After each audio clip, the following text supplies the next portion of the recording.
Cursa pornește atunci când luminile roșii se sting, iar vehiculele se ridică de la sol și înaintează pe circuit. Piloții vor căuta să-și îmbunătățească poziția în cursă prin efectuarea depășirilor asupra celorlalți participanți. Depășirile se pot efectua doar prin lateral, depășirea pe deasupra sau pe sub vehiculul din față fiind interzisă. Pilotul are opțiunea de a activa propulsia booster, care îi permite să parcurgă tururile mai repede în timpul calificărilor și încurajează depășirile în timpul cursei. Propulsia booster creează o forță de tracțiune orizontală suplimentară prin activarea unei turbine electrice de mare putere. Propulsia booster poate fi activată numai în zonele desemnate ale circuitului și numai dacă vehiculul urmăritor se află la mai puțin de o secundă în spate vehiculului din față. În cadrul cursei, piloții sunt obligați să efectueze 4 pit stop-uri pentru schimbarea setului de baterii. Pentru pit stop, vehiculul intră pe linia boxelor și se oprește în apropierea stației de deservire din fața boxei propriei echipe. De acolo, în timp ce plutește deasupra solului,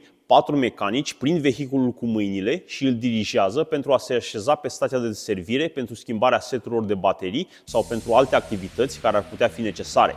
Piloților le sunt furnizate seturi de baterii în două versiuni, ușoare și grele. Seturi de baterii ușoare furnizează energie pentru o evoluție mai rapidă pe circuit, dar cu durată mai scurtă, fiind alegerea optimă pentru calificări de pildă. Setul de baterii grele furnizează energie pentru o durată de evoluție mai lungă pe circuit, dar vehiculul este mai lent.